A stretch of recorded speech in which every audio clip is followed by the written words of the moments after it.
โตอะระหะโตสัมมาสัมพุทธัสสะนะโมตัสสะภะคะวะโตอะระหะโตสัมมาสัมพุทธัสสะ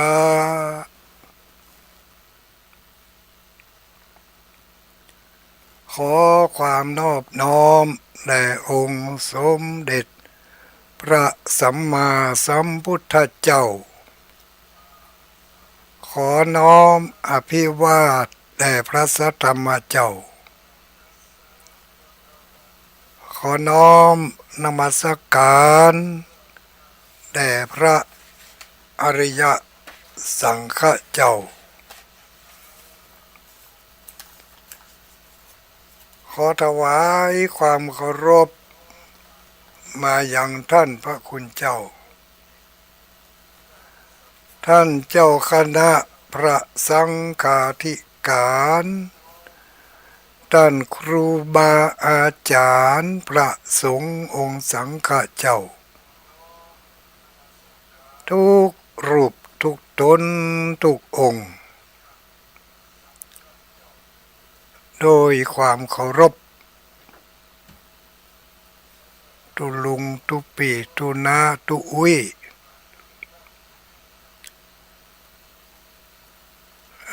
ตุน้องตุหลานตุเหลนทั้งหลายวันนี้มีเพียงตุน้องตุเหลนตุหลานในโอกาสเดียวกันนี้ก็ขอเจริญสุขเจริญพรสวัสดีมายังอุบาสกอุบาสิกาคนหนุ่มคนกำคนเฒ่าคนแก่ปู่วิปู่ลุงแม่ป้าเอาอาสาธุชนพุทธบริษัทผู้มีบุญทั้งหลายทุกผู้ทุกคนในเวลาเมื่อค่ำเมื่อคืนวันนี้คืนวันนี้ตรงกับคืนวันจันทร์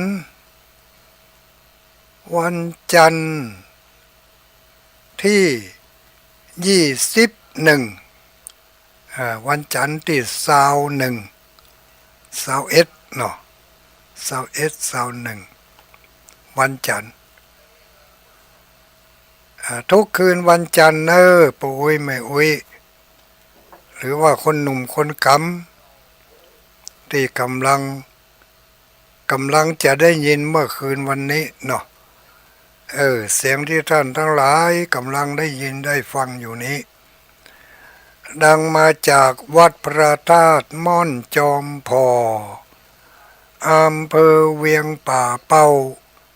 จังหวัดเชียงราย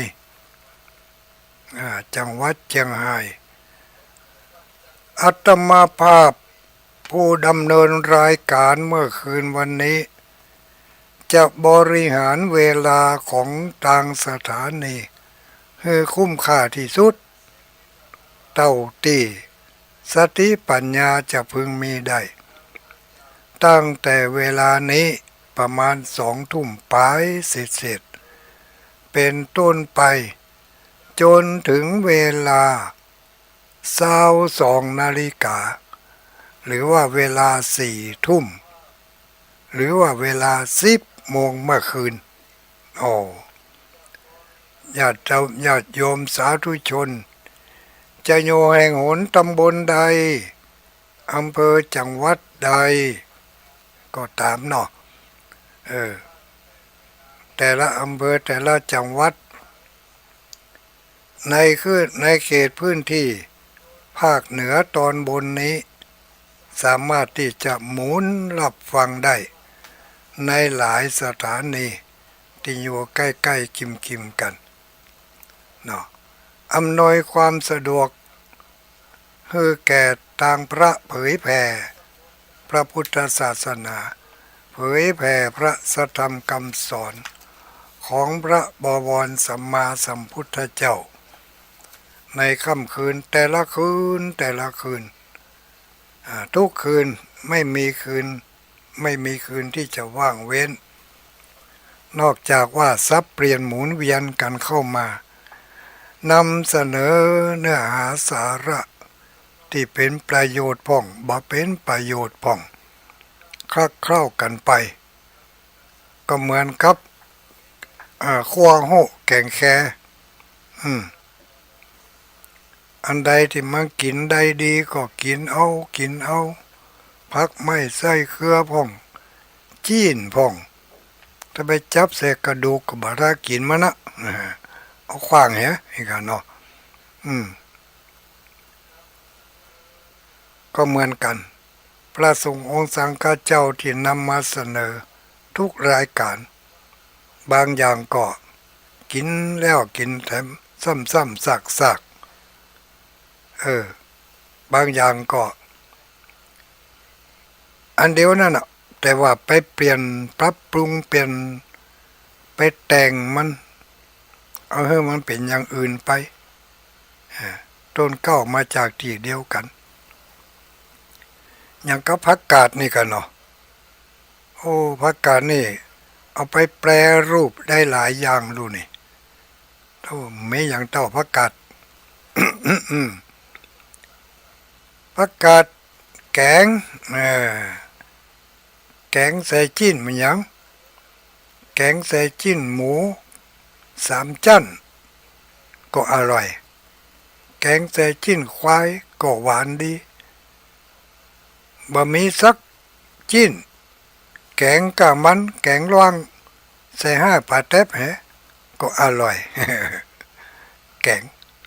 เนาะบางคนนี่บ่ชอบแกงใส่จิ้นใส่ซึกอันยังไอ้น่ะแกงกะมันนั่นอร่อยดีโอ้รู้สึกว่าเขียวๆหวานๆรสชาติของผักกาดนี่มันมีหันอย่างนะมันเป็นเอกลักษณ์เฉพาะตัวมันนะยกเว้นผักกาดบางตีเนอะที่มันมีสารเคมีนักลำไปนั่งก็บ่ค่อยเอาละกลิ่นมันถึงออกมาบ่อร่อยหูดังละเนาะน้องเนาะที่เขาไปซื้อกาดมางามๆนั่นนะถ้ายิ่งบ่ล้างให้สะอาดซ้ำให้กินมันอย่างหูไม่ไปจะกินผักกาดอย่างที่เคยกินมาตั้งแต่เมืองแต่ไทยมันมีกินหันอย่างลูกนี่ผักกาดแกง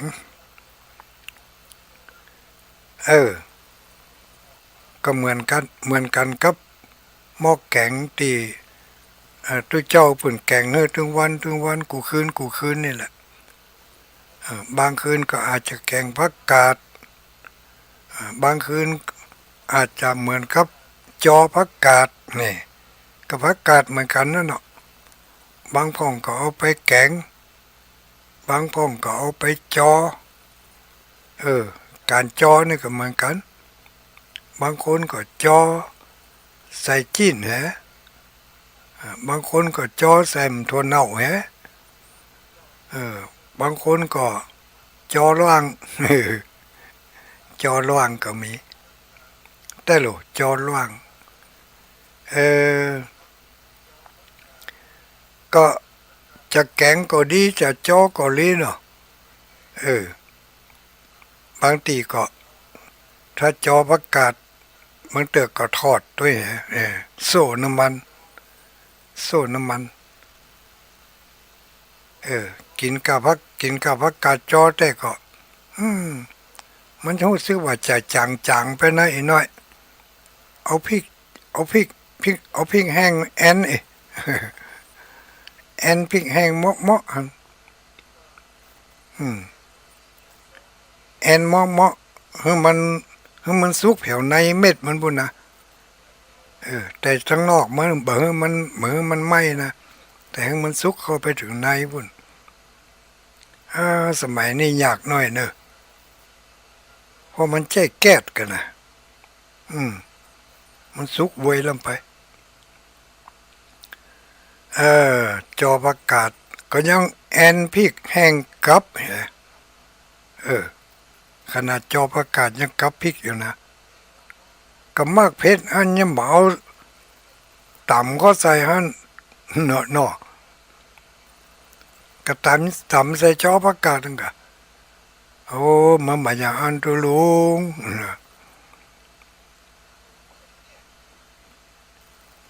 ต่ำใส่เหมือนเพชรล้วนกันไปหมดอ่ะอันนี้เขาต้องการเพชรเป็นเตื้อไม่ได้ลูกกินไปกินไปถ้ามันจางไปเอาพี่เขากับน่ะกันมันเพชรไปก็ยุดกรรมแต่ถ้าต่ำใส่นี่มันจะได้อะมันลวดไปเลยอ่ะมันเหมือนมีจังหวะได้ยุดนี่จอประกาศนี่ประกาศจอนะก็เหมือนครับทุกเจ้าที่เปิดมามาจาให้ฟังถึงมือถึงวันเนี่ยบางตนบางองค์ก็เหมือนกับประกาศแกงบางตนบางองค์ก็เหมือนกับประกาศจอเนี่ยก็ทำมาจากที่เดียวกันนั่นเนาะมาจากไหนก็มาจากสวนก็เป็นชื่อว่าประกาศเหมือนกันธรรมะก็มาจากที่เดียวกันก็คือมาจากพระโอษฐ์ของพระสัมมาสัมพุทธเจ้ามาจากข้าอูบแก้วข้าอูบแก้วเนี่ยในธรรมเมืองเป็นว่ามาจากข้าอูบแก้วคือว่ามาจากมุขทวารพระโอษฐ์ของพระสัมมาสัมพุทธเจ้าได้ตรัสเทศนาบอกกล่าวสั่งสอนแก่พุทธบริษัททั้งหลายแล้วก็นำมากระจัดกระจายผายแผ่เผยแผ่มาถึงหมู่เฮาทั้งหลายถึงมื้อถึงวันนี้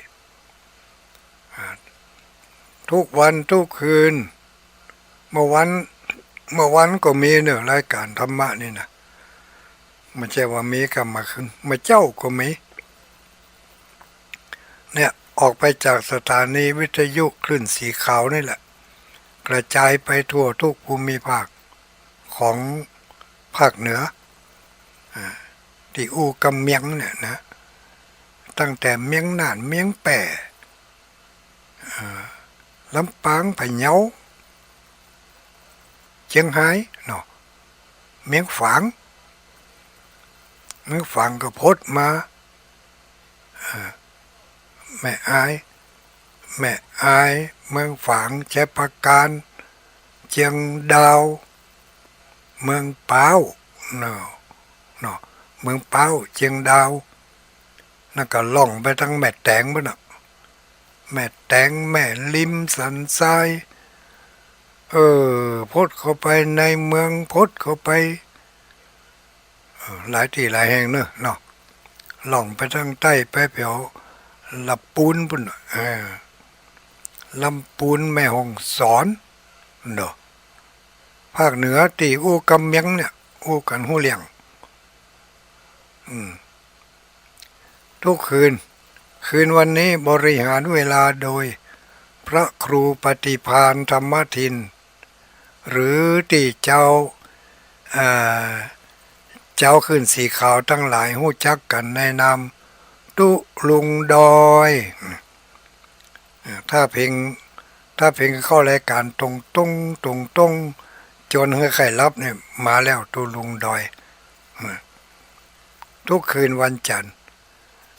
บางคนนี่ก็ขจายฟังกินข้าวฟังกินข้าวน้ำข้าวแรงกลัวจะบาดตันตุลุงจะหนีไปก่อน หรือบางทีก็กลัวว่าอินเทอร์เน็ตมันจะเสียก็จะเลยบ่ได้ฟังรีบฟังเนาะกดมาหมุนมาที่นี่ก็คือที่สถานีวิทยุแห่งนี้ทุกคืนทุกคืนวันจันทร์แต่ทุกคืนวันอื่นก็มีทุกเจ้าตนอื่นก็ยังว่านะ ตุลุงอาจจะถนัดในเรื่องแกงผักกาดทุกเจ้าตนอื่นอาจจะถนัดในเรื่องการจ่อผักกาดบางตนอาจจะถนัดในเรื่องการคั่วผักกาด บางตนก็อาจจะถนัดในเรื่องการตำน้ำพริกน้ำผักกาด บางตนอาจจะถนัดในเรื่องผักกาดดองเอาไปดองหวานก็มีดองเค็มก็มีบางตนก็อาจจะถนัดในเรื่องเอาไปลวกกับน้ำพริก โอ้ได้หลายเมนูนะผักกาดนี่จังย่อยมาได้ขอบคุณเนอะสถานีทุกที่ทุกแห่งที่รับสัญญาณคืนวันที่21วันนี้วันที่21เดือนกรกฎาคมคืนนี้ตรงกับเดือน11เดือน10เดือน10กันเนาะเดือน10แฮม11ค่ำเดือน10แฮม11ค่ำพร่ำว่าเป็นวันจันทร์ทุกคืนวันจันทร์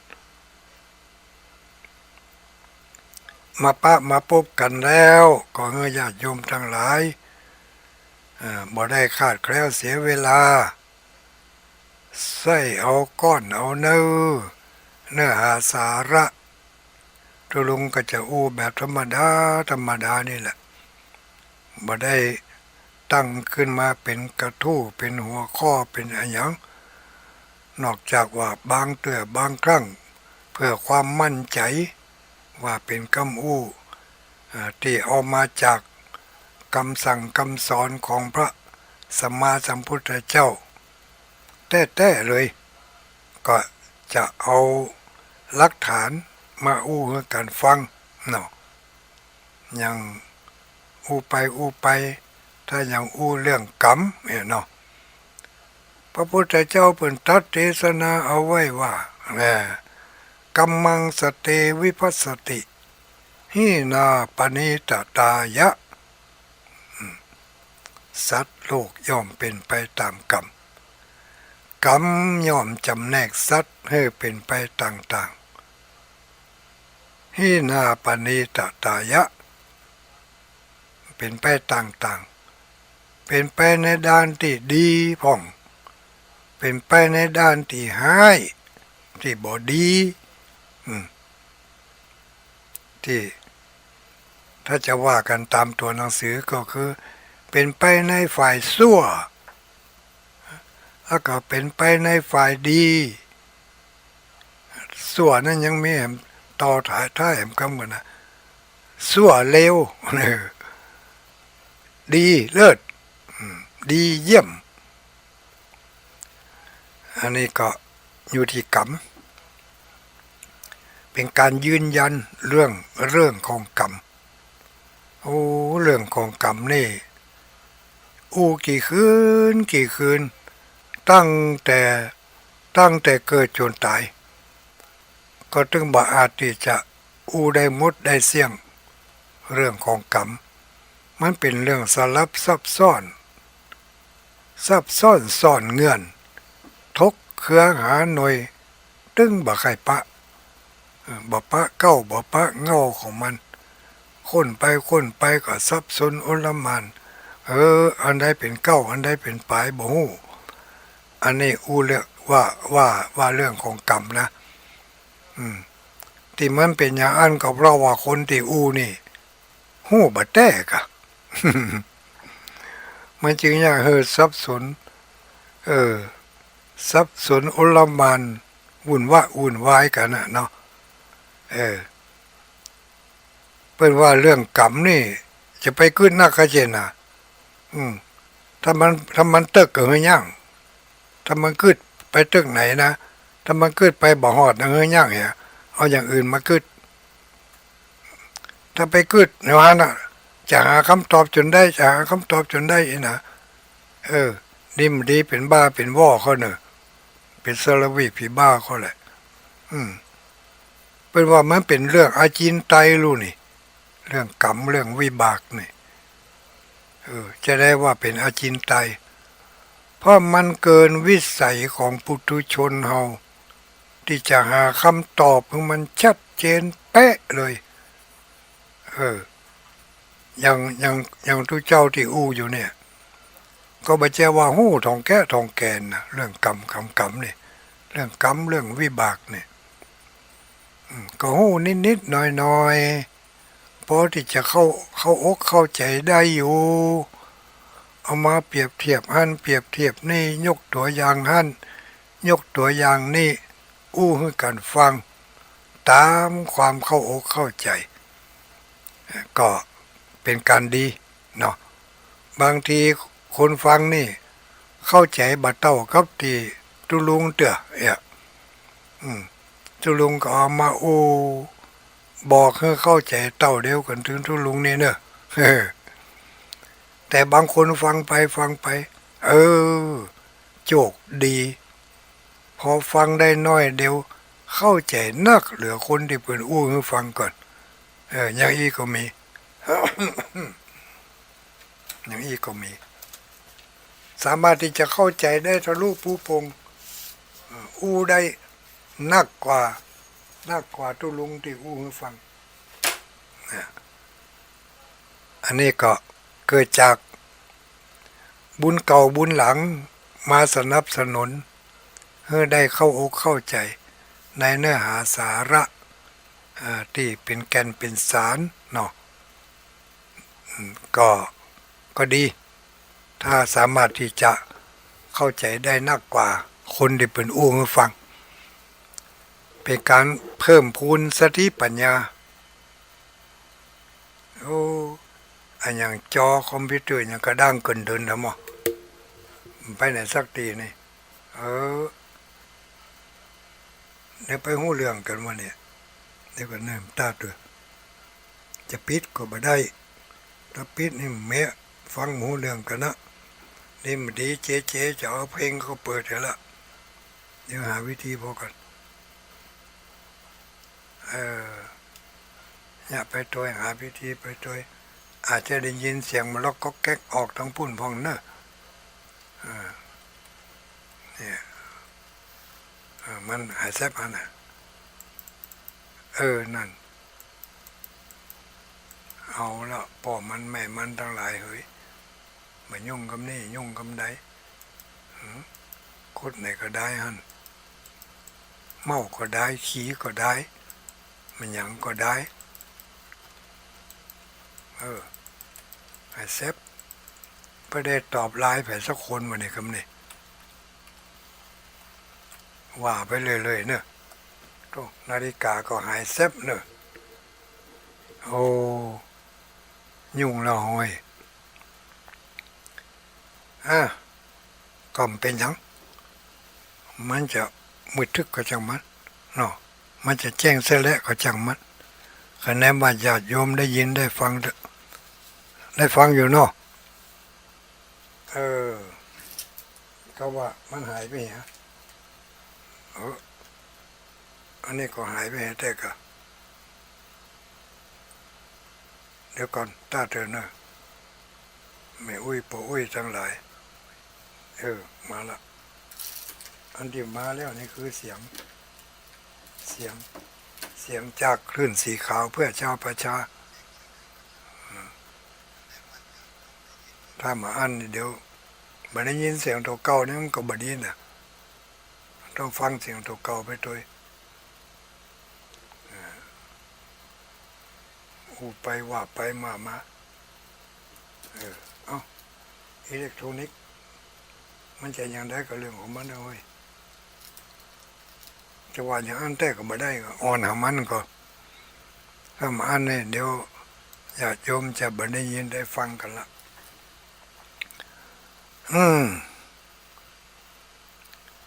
เรื่องของเว้นของกรรมเนาะไม่ทั้งหลายถึงเมื่อถึงวันนี้เขาอยู่ได้ด้วยกรรมอยู่ได้ด้วยวิบากของกรรมถ้าเรามี มีกุศลวิบากก็ย่าให้เรามีความสุขความสบายถ้าเรามีอกุศลวิบากคือวิบากในฝ่ายบาปก็จะยากให้เราบ่ค่อยม่วนเกิดความทุกข์เกิดความบ่ม่วนเกิดความนักอกนักใจเหล่านี้กรรมบางอย่างญาติโยมทั้งหลายเป็นกรรมที่ติดมาแต่อดีตชาติปางหลัง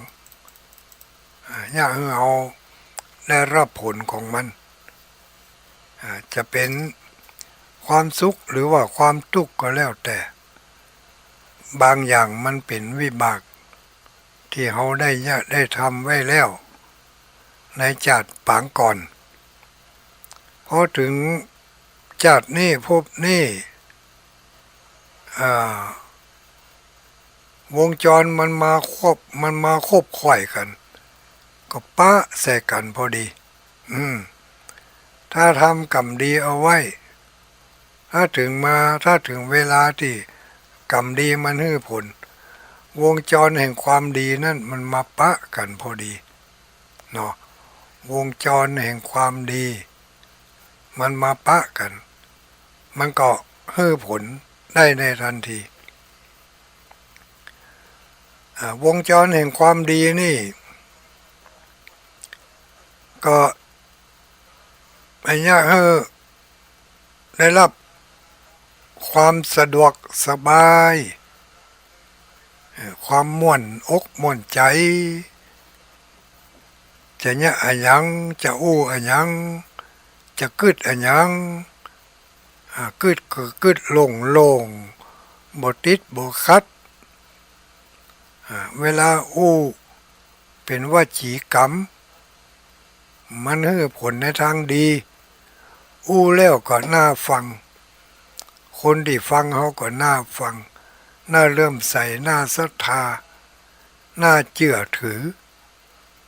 น่าเอาไปปฏิบัติตัวอันนี้ในฝ่ายดีถ้ามันให้ผลเมื่ออู้ไปแล้วก็มีคนเชื่อมีคนเคารพในถ้อยกรรมอันนั้นถ้าในฝ่ายบดีมันให้ผลอู้ไปยิ่งอู้นักต่อใดก็ยิ่งจังนักต่ออันอย่างมาจังอู้อยู่ฮะนะแบบทั้งที่กำอู้กำเดียวกันนั่นน่ะแหมคนหนึ่งเอาไปอู้ไม่อย่างมาน่าฟังนะฟังแล้วไพเราะเพราะพริ้งม่วนดีเปิ้งดีแต่หรอแต่แหมคนหนึ่งเอาไปอู้ไม่อย่างมาจังอู้อยู่ฮะนะแบบลืมเก่าลืมใหม่นี่อันเนี้ยเป็นว่าถ้าบาปให้ผลในเมื่อบาปมันให้ผลแล้ว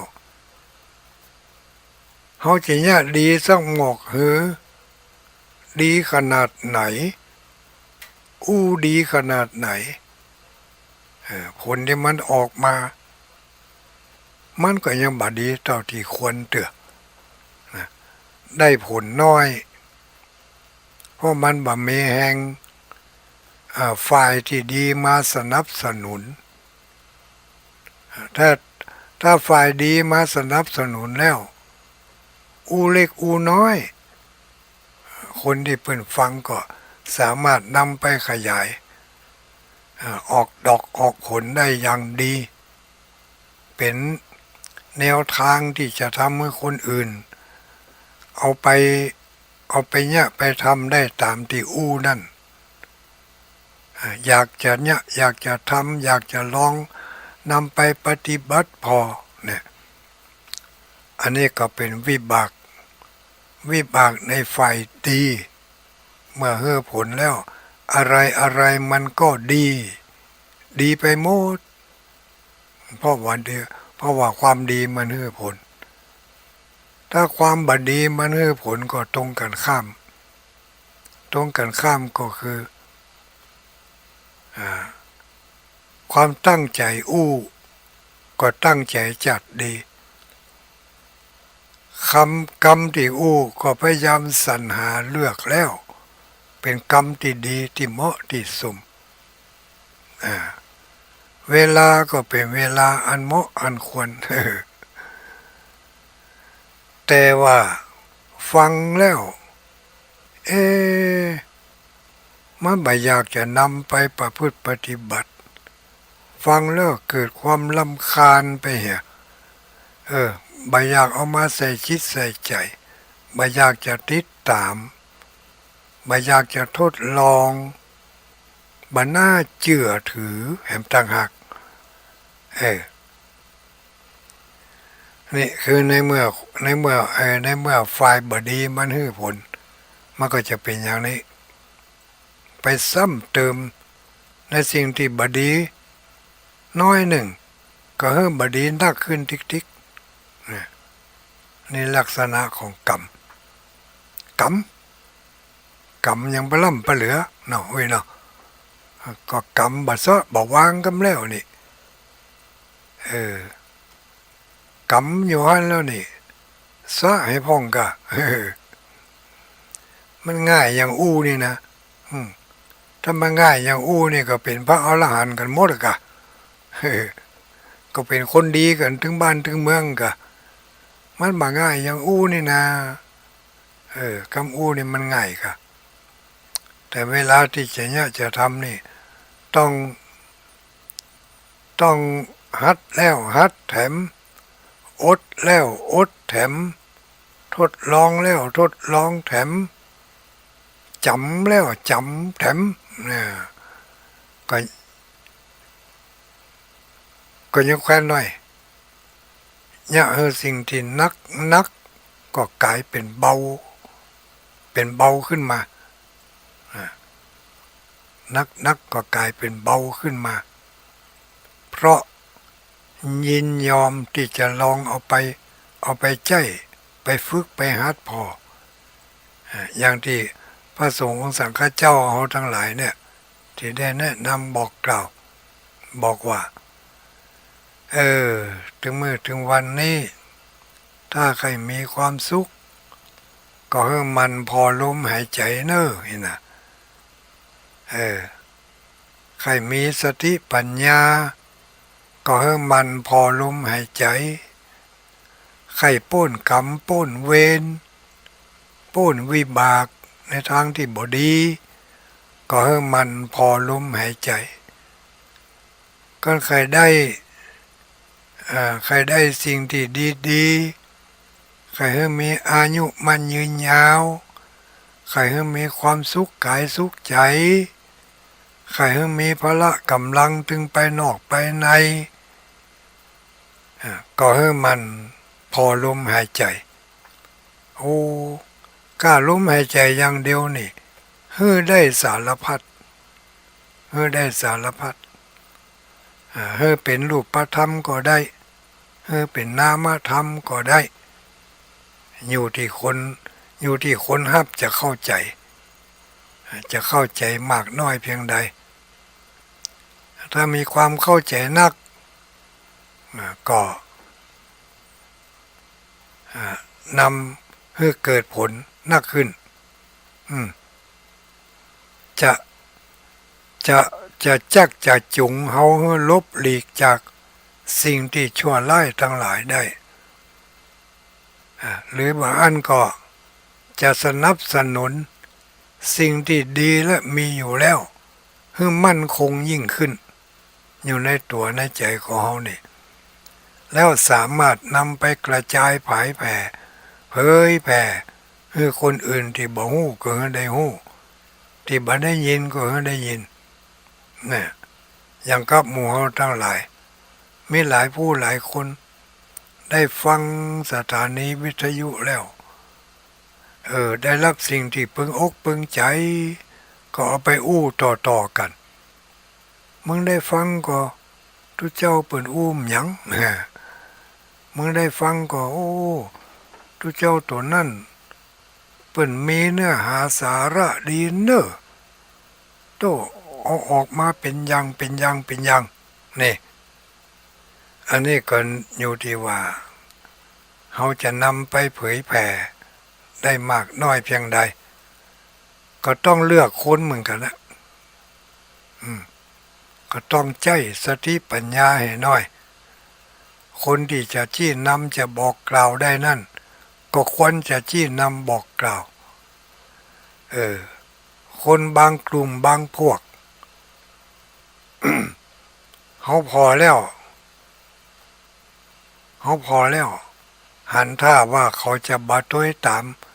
บาหันต้วยบายินดีต้วยก็จะไปว่าจะไปบอกดักไว้หันเอาไปบอกคนที่เขายอมรับที่เขาบ่ยอมรับในเวลาเขาไปบอกแทนที่เขาจะได้ดีเขากลับได้บ่ดีขึ้นมามึงใครฟังยังฟังคนเดียวมึงสอบกูบ่สอบก็ยากเราเสียความรู้สึกเพราะเราจะบอกจากเราอันอย่างเมื่อไผจะจักจวนไผเขาบ่ใจมีญาณวิเศษที่จะหู้ได้ว่าคนที่เขาบอกไปนั่นน่ะเขาจะยอมรับหรือไม่ยอมรับก็เหมือนกับการเทศนาธรรมที่ทุกเจ้าเป็นเทศนาทุกคืนนี่แหละบางตนบางองค์ก็มีญาติโยมฟังถึงวันบางตนบางองค์ก็ฟังพ้องบ่ฟังพ้องบางตนบางองค์ก็บ่ฟังเลยนี่มันก็อยู่ที่บุญที่วาสนาเหมือนกันนะญาติโยมบุญมาวาสนาส่งก็สามารถที่จะเชื่อมโยงถึงกันได้แต่ถ้าบุญบ่มาวาสนาบ่ส่งแล้วถึงจะเป็นกำโอลีลาท่าทางจะดีจะเหมาะจะสมจะไพเราะเพราะพริ้งสักเพียงใดก็ตามก็บ่อาจที่จะนำเอาเนื้อหาสาระที่เพิ่นบอกเพิ่นกล่าวนั้นนำไปใจนำไปประพฤติปฏิบัติได้เป็นเพียงแต่ฟังแล้วก็ม่วนแล้วก็แล้วฮะนะคือนี่ฟังไปเอาม่วนแล้วก็ม่วนดีแล้วก็แล้วฮะนะไม่ได้เอามาใส่ใจทดลองปฏิบัติพอเพิ่นเรียกว่าไม่มีวาสนาต่อกันไม่มีวาสนาต่อกันลักษณะเช่นนี้แม้แต่องค์สมเด็จพระสัมมาสัมพุทธเจ้าเพิ่งกระโพดบ่ได้ลูกคนประเภทนี้ประเภทที่ว่าเขาควายบ่ยอมว่องนี่นะจะได้มันก็ถึงบ่ยอมว่องมันจะแบะออกติ๊กๆไอ้น่ะถ้าประเภทนี้นี่มันจัดเข้าอยู่ใน4ประเภทที่พระพุทธเจ้าเพิ่นโพดบ่ได้คนที่บ่มีวาสนาต่อกันบ่ยอมรับเนี่ยบ่ยอมรับบ่ลองนำไปปฏิบัติคนประเภทนี้พระพุทธองค์ถึงจะมีเมตตาสูงสุดถึงจะมีพระธรรมคำสอนนักที่สุดแต่ก็บ่สามารถจะโพดคนประเภทนี้คือพ้นจากความทุกข์ไปได้เพราะว่าไม่มีวาสนาต่อกันไม่มีวาสนาต่อพระธรรมแล้วเขาก็ต้องฝืนบางทีวาสนามันมีอยู่แต่อาจจะมีอุปสรรคมาคัดขวางเป็นครั้งเป็นคราวเป็นบางอย่างบางเรื่องเขาต้องรื้อเอาอุปสรรคเหล่านั้นออกไปลองแต่งฟังพอละนี่แต่งฟังแล้วก็ได้เนื้อหาสาระอย่างใดลองเอาไปแจ้พอละบางทีก็อาจจะได้ผลนี่อันนี้เรียกว่า อย่างน้อยๆเปิดช่องให้วาสนาได้ถึงกันเปิดช่องให้วาสนาได้ถึงกันเมื่อวาสนาถึงกันแล้วก็บักคลาดแคล้วที่จะสำเร็จดังที่ความต้องการและความใฝ่ฝันอย่างองค์พระสัมมาสัมพุทธเจ้าเพิ่นได้เทศนาให้คนฟังแต่ละครั้งแต่ละคราวนั้นนักผ่องน้อยผ่องถ้านักก็ขนาดเป็นร้อยเป็นพันเป็นหมื่นก็มีแต่คนที่จะสำเร็จมรรคผลนั่นก็มีเพียงยิบมือหนึ่งอาจจะสักคนหนึ่งกาสองคนหนึ่งกาหรือว่าอาจจะถึงหมดนั่นเนาะบางครั้งก็ทั้งหมดเลยที่ฟังอยู่แต่บางครั้งก็ได้เหตุส่วนหนึ่งเสียไปส่วนหนึ่งบางเตือก็ได้เหตุส่วนหนึ่งเสียไปสี่ส่วนก็มีบ่เข้าอกบ่เข้าใจบ่ฮู้อันนี้ก็อยู่ที่วาสนาเคยมีต่อกันมาหมู่ฮ้องทั้งหลายที่ ที่ได้ฟังได้ยินอยู่ธรรมะคำสอนมีอยู่ในเนื้อหามีอยู่ในเรื่องในราวที่นำมาบอกมากล่าวให้แก่กันและกันอย่างที่ทุลุงจังเคยแจกคาถาไปเนี่ยเนาะถ้าสนใจก็เรียนเอาคาถานี่ก็เป็นคาถาธรรมอย่างคาถาเมตตามหานิยมเปิ้นฮักเปิ้นหุมเนี่ยถ้าเอาไปท่องบ่อยๆจนขึ้นใจติดอยู่ในอกในใจจะอู้จะจ๋าก็กึดได้จะกึดอันยังก็กึดได้ถึงคาถาบทนี้มันก็ดีหรอกคาถาก็มีว่ายะถาอะหังตะถาเอเตยะถาเอเตตะถาอะหังเนี่ยมีกี่กรรมนั่นบทแรกมี8 กรรมเนาะ2 4 6 8 1ยะถา2อะหัง3ตะถา4เอเต4คู่ก็8 กรรมทัดกันก็มียะถาเอเตตะถาอะหังอันนี้ก็4 คู่เหมือนกันซับไปซับมาน่ะเป็นคาถาเมตตามหานิยมใครท่องได้ก็ท่องไปเป็นที่ฮักที่หุมของคนและเทวดาทั้งหลายคนที่เชื่อและเลื่อมใสย่อมนำไปใช้ให้เกิดผลคนที่เชื่อพ่องบ่เชื่อพ่องก็ได้ผลพ่องบ่ได้ผลพ่องคนที่บ่เชื่อให้เลยก็บ่ได้ให้เลย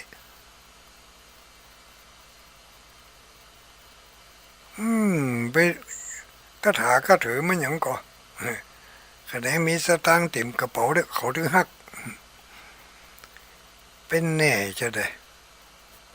สตางค์นั่นจะว่าซื้อได้กูสิ่งกูอย่างเหรอเนาะปกสตางค์ไปเป็นปกเนาะถ้าเอาไปสู่บ้านนอกเอาออกไปบ้านนอกขอกนาที่แห้งแล้งสตางค์เป็นปกก็ช่วยยังบ่ได้ขยากินข้าวหิมตายสตางค์มีก็เอาไปซื้อไหนก็บ่ได้มันบ่มีร้านขายไปบ้านนอกขอกนาที่ในแพะในป่าหรือมาอันไปในรถในรางรถเสียกลางทางซึ่งเป็นกลางป่าสตางค์มีนักก็นักต่อป่อ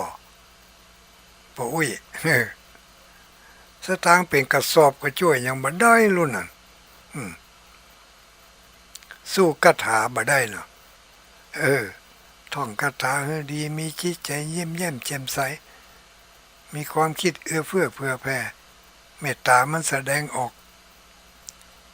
คนมาปะเขาใส่โอ้เป็นเจ้าได้กินน้ำก็ได้กินข้าวก็เนี่ยไปบ้านเขาอย่างว่าเนื้อของกินบ้านนอกคนมันหิวมาแล้วของกินจะบ้านนอกบ้านนาอันยังก็แล้วแต่เพิ่นตึงบอกว่าชิคัจฉาปรมาโรคาความหิวเป็นโรคอย่างยิ่งถ้ามันหิวมาแล้วมันถึงลำมดอย่างแต่มื้อถึงวันนี้ที่เขากินพ่องบ่กินพ่องนี่มันบ่หิวแต่เด้อลูกถ้าเรามันหิวแต่ๆเด้ออันอย่างมันก็ลำจะได้ที่มาได้หันลายไปสักคนวันนี้หน้าจอเป่งลึงคือสอบใจเพราะฉะนั้นเขาต้องทำตัวทำใจมันได้ยินได้ฟังน้ำพระธรรมคำสอนฟังไปเลยฟังไปเลยฟังไปบ่อยๆมันก็จะเกิดเป็นมรรคเป็นผลขึ้นมาเป็นมรรคเป็นผลก็คือเกิดเป็นต้นเหตุที่จะได้รับความสุขความสบายเป็นต้นเหตุที่ยังเราได้กึดดีกึดถูกกึดแม่นห่มแม่นตั้งต้องอาศัยการฟังบางทีนี่เฮากึดคนเดียวเฮาอาจจะบ่ถูกหรือถูกอาจจะบ่แม่นแต่ถูกแต่มันถูกบ่แต่ถูกน้อยๆแต่ถ้าเราได้ยินได้ฟังแล้วถ้ามันถูกมันก็ไปเสริมเพิ่มความมั่นใจที่เราคิดว่าถูกเปิ้นก็ว่าถูกเหมือนกันลูกนี่เปิ้นก็ว่าดีเปิ้นก็ว่าอย่างเราคิดนี่ไปเสริมความเข้าใจของเราให้ดียิ่งขึ้นเกิดความมั่นอกมั่นใจเนาะถ้ากำกึดของเราบางอย่าง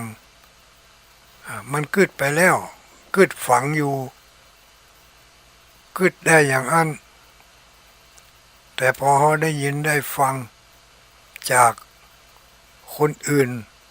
หรือว่าจากพระสงฆ์องค์เจ้าเพิ่นบอกว่าโอ้บดีเนอะกึดอย่างอันบดีเนอะจะเป็นบาปเป็นกรรมเป็นเวรนะสร้างกรรมสร้างเวรโดยบ่รู้สึกตัวนะก็ทำให้เราผ่อนคลายหมายจากกรรมกึดที่เรากึดไว้แล้วมันบ่ถูกรู้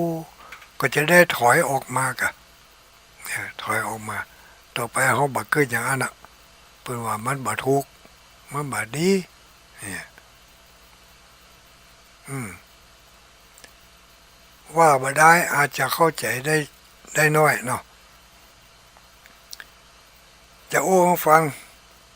แต่ว่าวันซืนนี่มีป้าอ้วยแม่อ้วยคนหนุ่มคนกำกลุ่มหนึ่งเพิ่นมาไหว้พระธาตุม่อนจมพอเนี่ยเพราะม่อนจมพอนี่เป็นสถานที่ไหว้แสวงบุญของผู้มีบุญทั้งหลายได้มาเติมบุญด้วยการมาไหว้พระธาตุบางคณะก็มาไหว้พระธาตุเสร็จแล้วก็เอาสังฆทานที่เตรียมมาไปถวายทุกเจ้าก็ปั่นปอนให้บางคณะลงรถมาปุ๊บเสาะหาทุกเจ้าก่อนนะทุกเจ้ามีไหนจะเอาปอนเนี่ยก่อนแล้วก็จะไปไหว้พระธาตุเนี่ยก็ยังได้ก็ได้ถูกเหมือนกันทั้งสองก็มีอยู่คณะเกือบจะทุกคณะ มันจะว่ามีคณะหนึ่งเกือบจะทุกคณะถ้าทุลุงได้ปะแล้วทุลุงก็จะปะก็จะทักจะถามเลยเนาะเอาหมู่เฮามากันจะหลายเนาะโอ้ลูกทางใดมานี่นะไปมากี่ที่กี่ทางแล้วยังจะไปทำกี่ที่นะกำต้นกำอูทักทายปราศัยญาติโยมบางคนก็เอิ้นมาถามโอ้อันนี้เสียงเหมือนทุลุงดอยเนี่ยที่ออกอากาศเมื่อคืนนะแม่นก็ก็ยกมือขึ้นแม่นแล้วแม่นแล้วแม่นแล้วไม่ผิดแน่นอนมันก็เป็นการทำให้เกิดความสนิทสนมกันขึ้นมาในเมื่อทักทายกันพอสมควรแล้วก็ป้อนกำอูไปหันกำหนึ่งป้อนไป เป็นได้วางหมู่เฮาวางนี่ได้ยินข่าวทุกเจ้าบอกพ่อใครดีเนาะ ข่าวทุกเจ้านี่บอกว่าใครม่วนใจเนาะบางคนก็ว่าแต่บางคนก็บอกว่ามันเป็นอย่างทุลุงเรื่องไผเรื่องมันบางคนก็บอกว่าโอ้มันน่าจะเป็นอย่างเลยทุกเจ้าก็เหมือนกันนะบางคนก็ว่าอันน่ะเหรอในกลุ่มลูกในกลุ่มที่มาด้วยกันนั่นแหละทุลุงก็ว่าไปขึ้นอย่างไรบ้องก็แต่งถามไปบางคนก็ดักปิ้งไข่หัวยุ่มย่อยบางคนก็แสดงออกมาอย่างที่ว่าตะเกียแต่ทุลุงบางคนก็บอกว่ามันน่าจะไปเนี่ยเนาะ มันน่าจะไปทำเนาะถึงไม่ยิงถึงพอใจ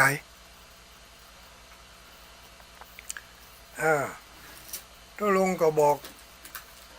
ไปว่าญาติโยมทั้งหลายทุลุงก็ได้ยินมาเหมือนครับญาติโยมทั้งหลายได้ยินได้หันมาเหมือนครับญาติโยมทั้งหลายได้หันเมื่อเปิดช่องทางกันอย่างแล้วเขาก็ถามว่าแล้วทุลุงคือใจว่าจะได้ ทุลุงคือใจว่าจะได้ทุลุงก็บอกว่าโอ้ทุลุงก็คือใจอย่างทุลุงเนี่ยอาจจะบ่เหมือนครับพอออกไม่ออกทั้งหลายแล้วก็ขอฝากไว้ด้วยเนอะเปิ้นทำบาปทำกรรมผลของมันก็อาจจะตกนรกมกไหมหรืออาจจะไปได้รับผลในทางที่บ่มีความสุขอกสุขใจอาจจะมีความทุกข์ต่อไปทางหน้าหลังจากเมื่อเหตุการณ์มันปรากฏแล้วและหมู่เฮาทั้งหลายอยู่เพ่อยู่เชียงรายอยู่เชียงใหม่อยู่ที่ไหนเพ่แล้วเขามานั่นเหตุการณ์มันเกิดใต้ปุ่นไม่จะเกิดทั้งบ้านเฮาบางคนเป็นทุกข์โดยเปิ่นบางคนเป็นทุกข์ตัวเก่ายังบอกพอไปสร้างทุกข์ใหม่ขึ้นมาแถมทุกข์กะกำกึดยังพอไปสร้างเหตุแห่งความที่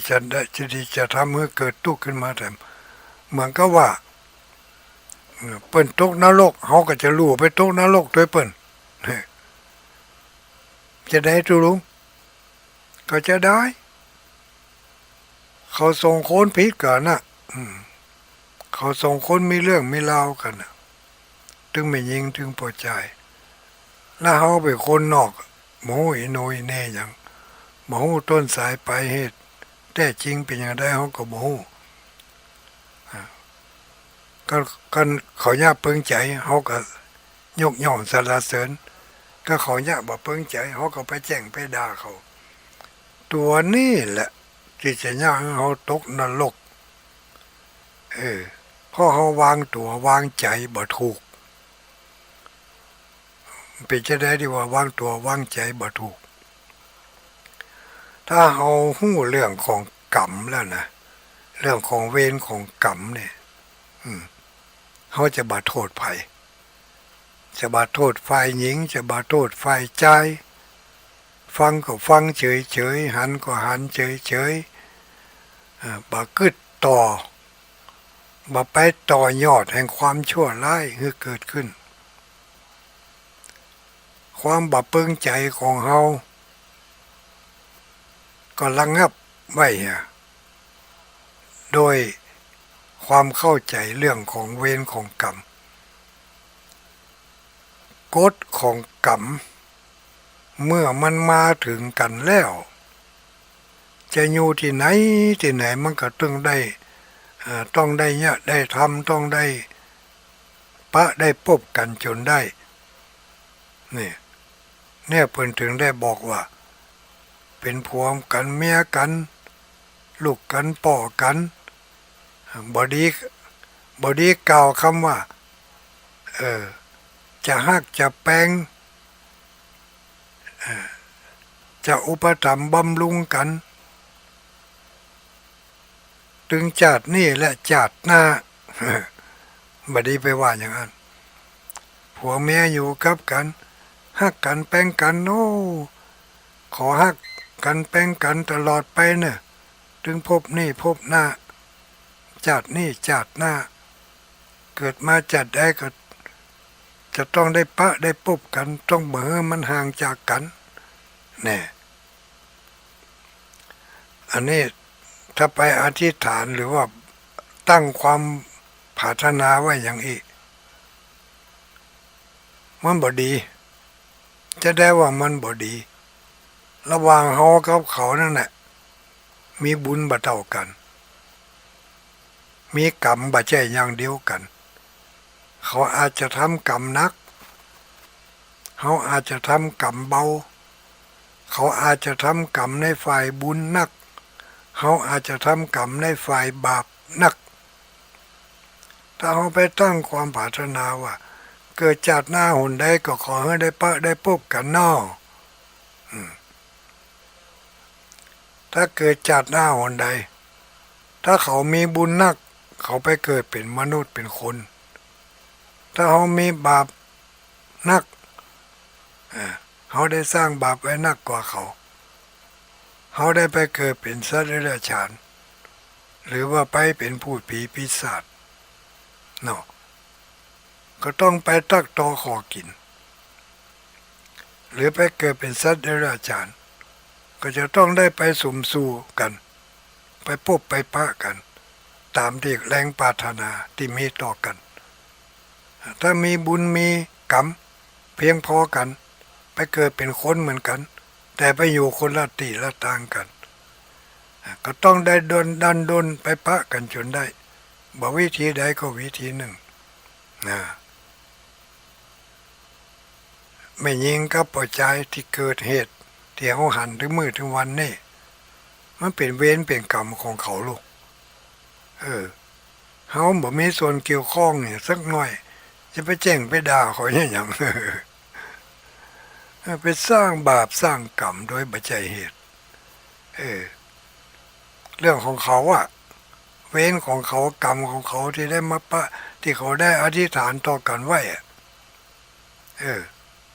จะไปเกิดเป็นอะไรอย่างก็ขอให้ได้ปะได้พบกันจนได้ถึงเวลาวันเวลามันมาจบกันก็ต้องได้ไปปะกันแต่เขาเป็นทุเจ้าโลหมอนั้นมันเป็นคนบ้านโลก็นั่นแหละที่ว่าบุญบาปสร้างมาบ่เท่ากันหมอนั้นไปเกิดในที่ดีหมอนี่ไปเกิดในที่ให้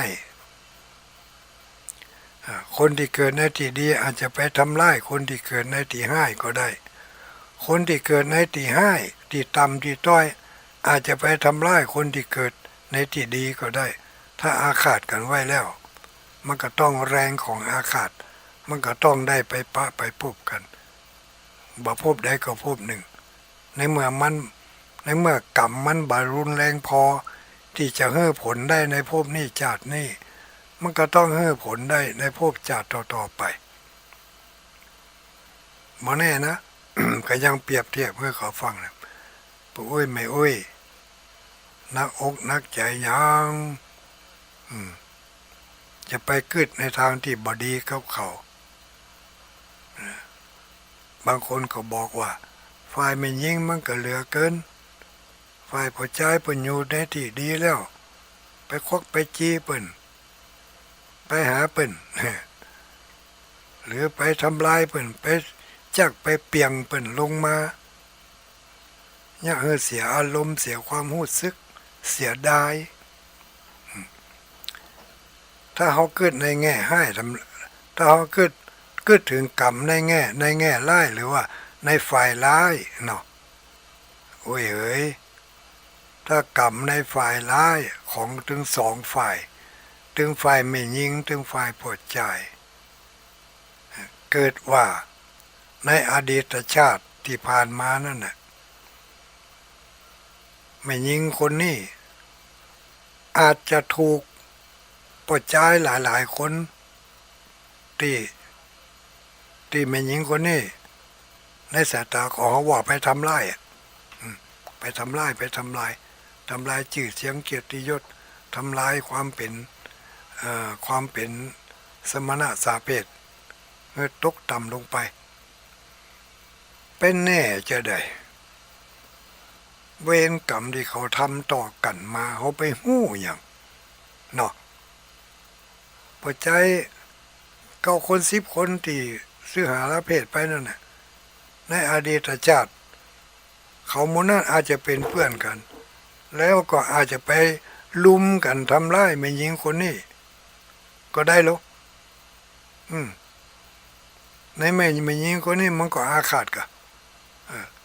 ประจายหลายผู้หลายคนเนี่ยมาลุมมันคนเดียวมันก็อาฆาตไว้กัน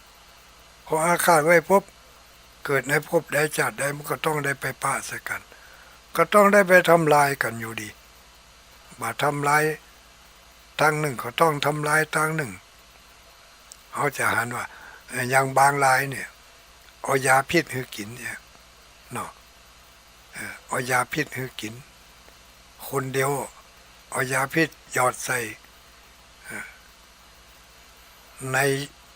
ในคนที่เปิ่นกินกันหลายคนตายไปหรือบางทีคนเดียวเนี่ยไปทำกรรมไปทำร้ายคนหลายคนโดยเจตนาหรือโดยบ่เจตนาแต่มันก็เป็นเรื่องของกรรมนั่นแหละเมื่อเวรมันมาถึงต้องได้ไปซ้ายกันจนได้อย่างสมมติว่ามีคนขับรถตู้คนขับรถทัวร์เอาลูกทัวร์ออกจากสถานที่ขับรถพอไปถึงเกินกลางทางอาจจะเอารถไปประสบอุบัติเหตุเนาะจนต้นไม้ต้นตอกก็ดียางระเบิดก็ดีหรือว่าเอาไปจนอย่างสักอย่างหนึ่งก็ดีก็แสดงว่าคนนั้นคนที่นำไปนั่นน่ะมาก่อนอาจจะถูกหมู่ที่อยู่โดยสารที่อยู่ในนั้นน่ะลุมทำร้ายกะ ทำร้ายคนเดียวเนาะถึงเวลานี่มาคนนั้นเวรกรรมมันมาจักจ่องมาปะมาพบกันแล้วก็จัดสรรปันส่วนขึ้นมาในรถกันนั้นมันเป็นผู้นำไปเอาละตะกอนมึงทำร้ายกูจัดนี่กูต้องทำร้ายมึงเงี่ยวขยงไปทั้งหมดเลยบางรายก็คนขับรถปลอดภัยไม่เป็นไรแต่คนโดยสารตายบางรายก็ตายด้วยกันไปถึงคนโดยสารถึงคนขับญาติโยมทั้งหลายเหล่านี้เป็นเรื่องของเวรเรื่องของกรรมทั้งนั้นอย่างที่ทุลุงว่าเจ้าแต่เขาจะไปกึดเอาจนจะต้องหาคำตอบจนได้ต้องหาคำตอบจนได้นะมันก็จะเกินวิสัยเขาเกินวิสัยเกินสติปัญญาของเขา ที่จะเอาคำตอบให้มันถูกต้องแต่ก็หู้คร่าวๆไว้ก็แล้วกันว่าเนี่ยคือเวรคือกรรมเวรของกรรมไปทำอย่างใดมาก็ต้องไปได้อย่างนั้นพอจะอ่านเพื่อถึงได้บอกไว้ว่าในธรรมทุกภูกไม่ว่าจะเป็นธรรมเมืองธรรมไทยธรรมอะไรอย่างก็ตามธรรมเทศนาเป็นจะเน้นให้หมู่เราทั้งหลายว่าการทำบุญให้มันรักษาศีลรักษาศีลมันให้ตานรักษาศีลก็คือเว้นจาก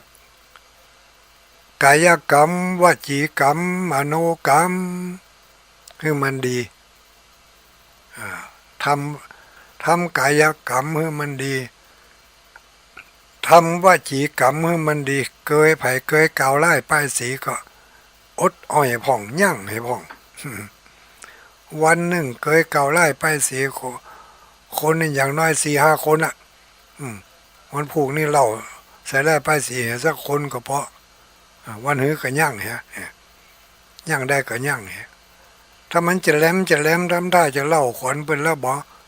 มันถึงติดอยู่หิมปากเนี่ยไอ้นะโอ๊ตไว้ฮะนะมาถ้าไปเล่าไปอ่ะก็ได้ชื่อว่าเฮารักษาวจีกรรมบาปก็จะบ่มีบาปก็จะบ่เกิดเฮารักษากายกรรมเป็นมือเป็นเท้าบ่ไปบุบหูตีตาบ่ไปตบไปต่อยบ่ไปบีบเบียนบีบคอบีบหัวบีบมายังสัตว์เล็กสัตว์น้อยสัตว์ใหญ่ทั้งหลายก็ชื่อว่าเฮารักษากายกรรมให้มันดีเนาะบ่ไปประพฤติล่วงละเมิดผัวเปิ้นเมียเปิ้นลูกเปิ้นหลานเปิ้นก็เป็นการรักษากายกรรมรักษากายกรรมเป็นศีลรู้นั่นเป็นศีลบ่ไปเบียดเบียนเข็นฆ่าเป็นศีลข้อที่หนึ่งเนาะบ่ไปลักบ่ไปจกบ่ไปขโมยบ่ไปแมดอ่องไผก็เป็นศีลข้อที่สองบ่ไปล่วงละเมิดสิทธิของผู้อื่นเปิ้นมีผัวมีเมียแล้วเปิ้นมีผู้คุ้มครองเปิ้นมีอะไรอย่างเปิ้นมีสิทธิ์ที่จะอยู่ได้อย่างอิสระเขาก็ไปล่วงละเมิดเปิ้นก็ผิดศีลแล้วบ่ไปกล่าวกรรมมุสาจุลายบ่ไปกล่าวคำสนคำสอที่ฉินนินทาบ่ไปเล่าขวัญไผบ่ไปใส่ร้ายป้ายสีไผ ก็เป็นศีลมีศีลรุ่นนั้นมีศีลแล้วบ่ไปดื่มสุรายาเมาบ่ไปกวนเก่าด้วยสิ่งเสพติดทั้งหลายนักก็ตามน้อยก็ตามเว้นได้ก็เว้นเลยเว้นบ่ได้ก็แต่งเว้นเอาเนี่ยเขาเข้าไปในกลุ่มในชุมชนบางทีมันสถานการณ์และเหตุการณ์มันบังคับเนาะเอาน้อยหน้าเนี่ยมึงบ่เอาบ่ใช่คนแต้อย่างประมาณนี้โดนจุโดนสุยเข้าไปโดนจักจุงเข้าไปเขาก็เป็นเรียกว่าหู้ลบเป็นปีกหู้ลีกเป็นหางหู้รักษาตัวรอดเป็นยอดดีถ้าเขาบ่มีใจฟักไฟบ่มีใจลิงโน้มไปแล้วมันก็ต้องหาทางออกขึ้นได้มันจะออกคนเดียวมาแล้วแต่ถ้าเขามีใจลิงน้อมไปเห็นแล้วนี่บ้าเอาอย่างมาอ้างก็ได้มันที่จะไปจนได้หรอกนะขนาดแปลงกำแพงสูงเพียงสูงมันยังข้ามกำแพงไปได้อยู่บุญกำแพงบุญหัวลวดน้ำไปหาจนได้อันนี้อยู่ที่ว่าเขาก็พยายามในธรรมเพิ่นว่าไว้นะ มันจะทุลุงว่าแล้วจำเป็นมานี่เป็นอู้มาอย่างอีก็จำเป็นมาเขาก็ทั้งหลาย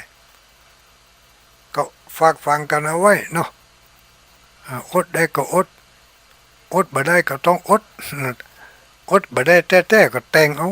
แต่งอดเอามันกำลังว่าอดได้สักวันนี้คืนวันนี้โอ้ขออนุโมทนาเจ้าของสถานีทุกที่ทุกแห่งเนาะเจ้าของสถานีทุกคืนทุกความที่เวียงป่าเป้าเนี่ยวันนี้ออก2 สถานีมีสถานีดอยหมอกเรดิโอทีมงานคุณดารุณีนี่หลายจังหวัดก็เนาะที่ฟังต่างจังหวัดนี่ส่วนมากก็จะเป็นดารุณีทางเมืองฝางแต่จะไม่ได้ยินนะไม่ได้เนี่ยนะเนาะเปิดปิดไปแล้วก็นี่ กี่โมงแล้วดู9 โมงเกือบจะเกินละเออ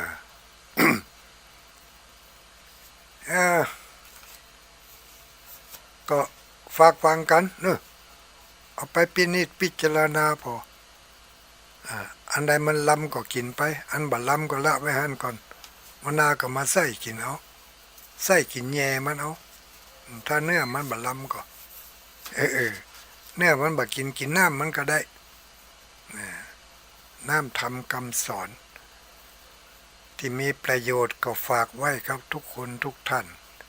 ที่บ่มีประโยชน์มันเลอะเทอะไปก็เอาขว้างเนี่ยจะไปเก็บใส่ใจมันเป็นขี้เหอะมันเป็นขี้เหอะเอาขว้างเนี่ยที่มันดีก็ลองเอาไปใจไปฮัดไปทำพอกำกึดกำใดที่มันกึดได้กึดล่ำกำเหลือไปอย่างกับเหตุการณ์ที่มันออกข่าวอยู่ถึงมื้อถึงวันเนี่ยแต่พ่องบัดแต่พ่องเขาก็บ่ฮู้จะไปซ้ำไปเติมด้วยอกุศลจิตจะทำให้ใจของเขาตกต่ำไปโดยนี่มันดีก็ตกต่ำไปกว่าเขาเนาะนี่บัดได้ห้าเลยนะขออภัยยังไม่เปิดสายไม่เปิดสายก็อย่าเพิ่งโทรมา ไม่เปิดสายก็อย่าเพิ่งโทรมาเนาะเดี๋ยวมันกวนเวลา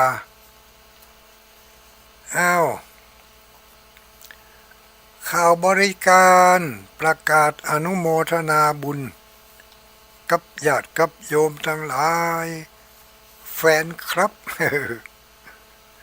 เขาถึงว่าแฟนครับอีโลFC อีโลตะวานี่เปิ่นมีงานใหญ่งานหลวงปะโอ้ยไม่โอ้ยงานใหญ่งานหลวงแท้ๆอันเนื่องมาจาก เมื่อต้นเดือนเมื่อปลายเดือนมิถุนากันเนาะปลายเดือนมิถุนา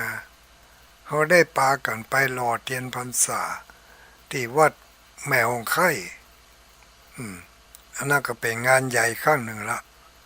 มาหล่อเทียนเสร็จเรียบร้อยแล้วทีนี้ก็จะมีการเอาเทียนภาษานี่ไปตาน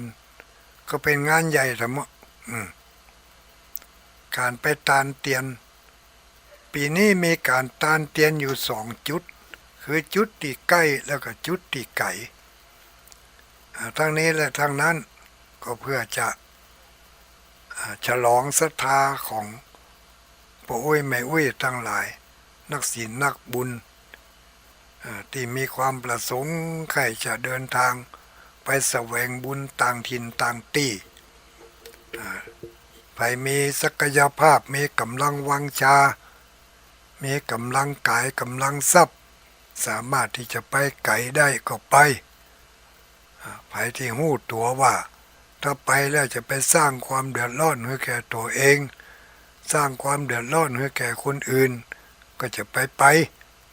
หู้ตัวไว้ เออตะวานี่เปิ่นไปกันที่วัดเสมิงอำเภอเสมิงจังหวัดเชียงใหม่ตุลุงก็คอยรุ่นประกาศเชิญชวนมาตลอดเออถึงเวลามาบ่ได้ไปก็เปิ่นซากกรรมโอ้เสียดายโอกาสเสียดายเวลาที่ไปบ่ได้นี่ที่บ่ได้ไปนี่ก็เพราะว่าไปบ่ได้ไปบ่ได้มันจะได้มันคัดแข้งคัดขาคัดกระดูกต่อข้อต่ำเอ้ยอืมบางพ่องก็บอกว่าทุลุงแก่แล้วลูกไผว่าทุลุงยังบ่ทันเฒ่าเด้อไปแก่จะได้ ยังบ่ทันเฒ่าเด้อนี่แต่โรคภัยไข้เจ็บมันบ่จำกัดว่าเฒ่าว่าแก่ว่าหนุ่มว่าสาวเนาะบางครั้งถ้ามันให้ผลมาก็ยังกรรมวิบากด้วยน่ะมันถึงเวลาที่มันให้ผลมาแล้ว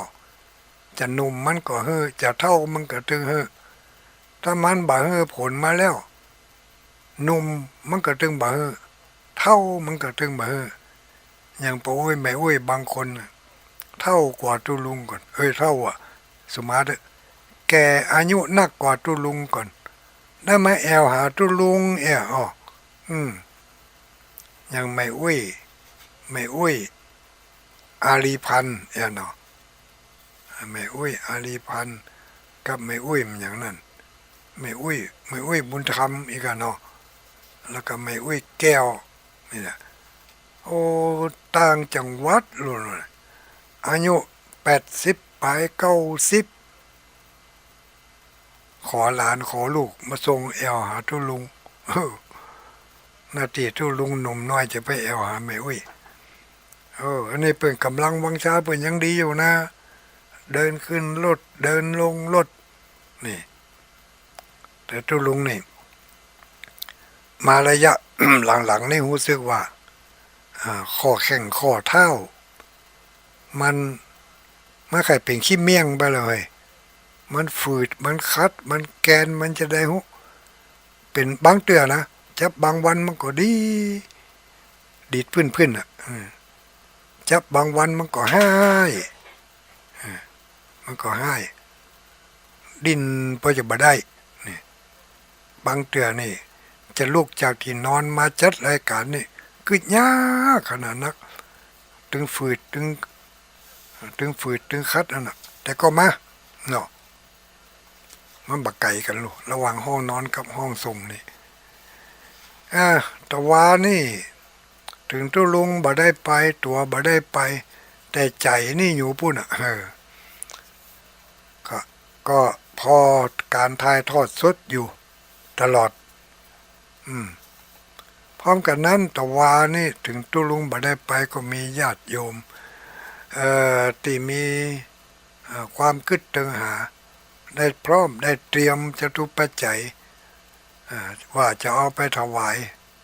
ก็ได้ถวายทุลุงพ่องได้ถวายทุเจ้าตนอื่นทำลายตนหลายองค์อย่างครับแม่อุ้ยอินแม่อุ้ยอินนี่เป็นเจ้าเสมิงปุ่นลูกบ้านแม่สาบปุ่นเนาะทุเจ้าทั้งหลายเพิ่นก็รู้จักชื่อแม่อุ้ยอิน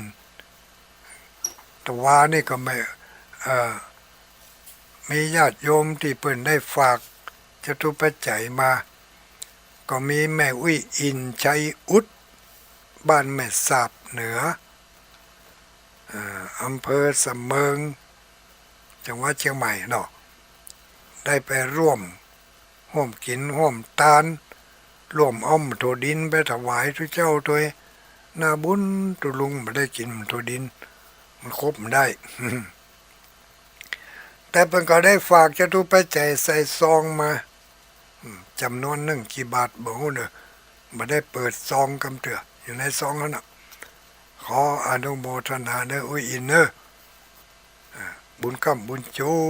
80ปลายแล้วเนี่ยอุ้ยอินเนี่ยแล้วก็ถัดมาก็มีคุณอมรวรรณเล้ากุลอันนี้ก็แฟนครับประจำเนาะปะงานใดงานนั่นมีงานก็ไป ก็ได้ฝากซองมาก็ขออนุโมทนาขอบคุณขอบใจเนอะพร้อมกันนั้น แม่อุ้ยอาลีพันธ์นามสกุลลืมไปแล้วนี่มาจากอำเภองาวอำเภองาวได้ปลาลูกปลาหลานได้มาแอวหาตุลุงวันนั้นหลังจากที่ไปม่อนพระศรีสองเมืองก็เลยลวดมาแอวที่นี่พร้อมกันนั่งก็เลยนำเอาจตุปัจจัยมาถวายเป็นการน้ำกาไฟได้เอาเตียนภาษารุ่นใหม่เตียนภาษายุคใหม่มาถวายด้วยเป็นหลอดโซลาร์เซลล์เอามาถวายแล้วก็ได้ไปร่วมกันรอเตียนภาษาที่ทางวัดได้จัดเตรียมเอาไว้ก็ได้บุญกันไปจัดนักจัดหลายก็หน่อยเนาะทัดมาใครทำหมายมีป้อหมออินทรแม่อุ้ยจงดีเชื่อกันทาอันนี้ก็อยู่บ้านอยู่บ้านมันอย่างก็บ้านเสาหินอำเภอฝางเป็นแม่ออกของวัดพระพุทธบาทอุดมเนาะเป็นขยมตุลุงตุอุ้ยเป็นขยมพระเดชพระคุณอุปถัมภ์เป็นหัวหน้าหลายๆอย่างโดยเฉพาะอย่างยิ่งก็หัวหน้าชมรมปฏิบัติธรรมวันเสาร์ที่วัดพระพุทธบาทอุดมพ่อหมออินทรแม่จงดีเชื่อกันทาอันนี้ก็ทำบุญถวายแด่หลวงตาดอยนี่ก็ขออนุโมทนาเนอะขอบคุณขอบใจสาธุสาธุแล้วคนอื่นๆแถมตีหอมมาหอมกะน้ำกะไฟก็ไม่ทำลายผู้หลายคนคณะสัทธาวัดศรีสุพวัดป่าแดงแล้วก็คณะสัทธาวัดม่อนจอมพออันนี้ก็ทุกวันพระทุกวันศีลก็ได้ร่วมกันให้หอมกันถวายเป็นการน้ำกะไฟที่เอาฝากแม่อุ้ยคำอย่างแม่อุ้ยคำแก้วเป็นจันเนาะแม่นก็แม่อุ้ยคำอันไหนก็ขนาด กินด้วยกันอยู่ด้วยกันทุกกูวันศีลนี่ยังลืมอยู่นี่ไม่ไว้เกียงคำฝากไม่ไว้เกียงคำมาให้หอมมาก็ได้รับเหมือนกันทุกคนเนอะ